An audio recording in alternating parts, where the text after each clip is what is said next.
Estamos à beira de uma grande guerra. E hoje iniciaremos uma retrospectiva que falará de tudo que levou a este patamar.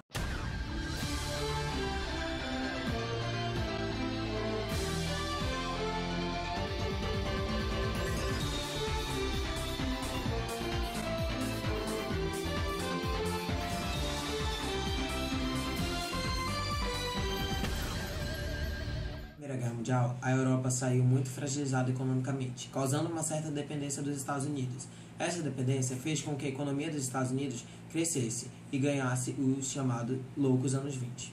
Os loucos anos 20 para a sociedade foi um dos anos mais prósperos dos Estados Unidos, porque eles tinham alto consumo e com isso eles faziam muitas propagandas sobre os produtos de venda e tudo, e quanto mais bens eles tivessem, mais felizes eles seriam. Então cresceu várias outras áreas da sociedade, cinema, tudo cresceu nessa época, mas infelizmente isso foi acabando sendo quebrado pela crise de 29. A crise de 29 aconteceu devido à quebra da Bolsa de Nova York na Quinta-feira Negra.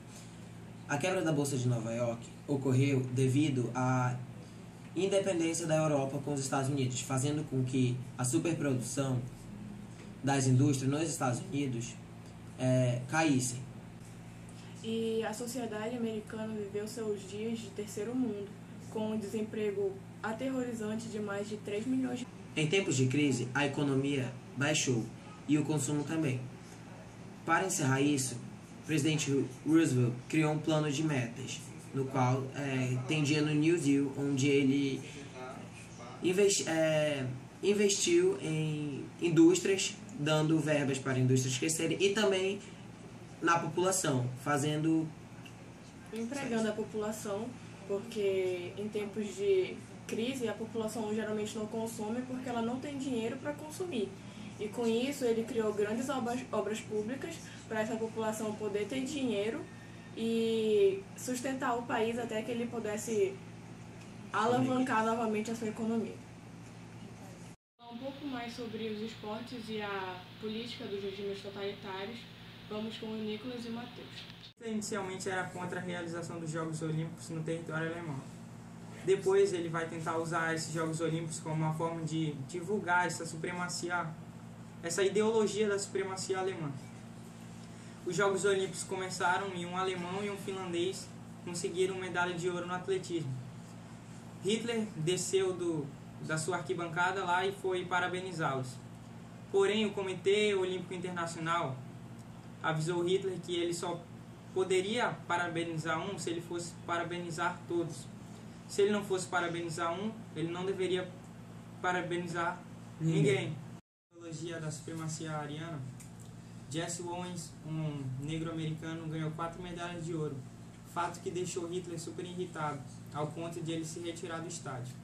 No começo, depois da Grande Guerra, a Alemanha passou por uma grande época de crise, e Hitler, com seus discursos eloquentes, convenceu toda a Alemanha de que a culpa seria, de certa forma, dos judeus, dos negros e de todos os outros grupos que não eram considerados os arianos, que são pessoas com cabelos loiros, olhos azuis, brancos, bom porte físico. Segundo ele, essas pessoas são superiores a todas as outras e têm mais direitos e são melhores, seja na inteligência ou na capacidade física. Por isso que os Jogos Olímpicos seriam uma forma deles, provarem essa teoria. Por isso que ele fez toda essa propaganda. Agora, para nos falar um pouco mais sobre a religião, iremos com Raíssa Vinhotti. Desde antes de Hitler tomar o poder, os católicos já tinham aversão à sua ideologia pregada. Isso foi causado pelo livro publicado Minha Luta. Mas mesmo com essa aversão, o líder nazista usava a igreja para fazer propaganda das suas ideologias. Além dessa ideologia nazista, também podemos destacar outros regimes totalitários, como por exemplo o fascismo na Itália, e é um dos primeiros golpes dados por Benito Mussolini, considerado um dos grandes criadores do regime fascista. Também podemos destacar o fato de, no Tratado de Latrão, ele ter dado independência ao Vaticano, o que ajudou com que a igreja começasse a dar mais apoio aos regimes Papa totalitários. Pio foi o que mais ficou feliz com o apoio que Mussolini recebeu. E para falar um pouco mais sobre a atual cultura e lazer influenciado pelo que aconteceu, iremos com Armando e Anne. Cultura. A cultura está relacionada a uma marcante indústria do lazer e a novas tecnologias que emergem poderosamente em todos os aspectos sociais desse mundo urbanizado. O rádio, o cinema e a música popular avançam em grandes saltos.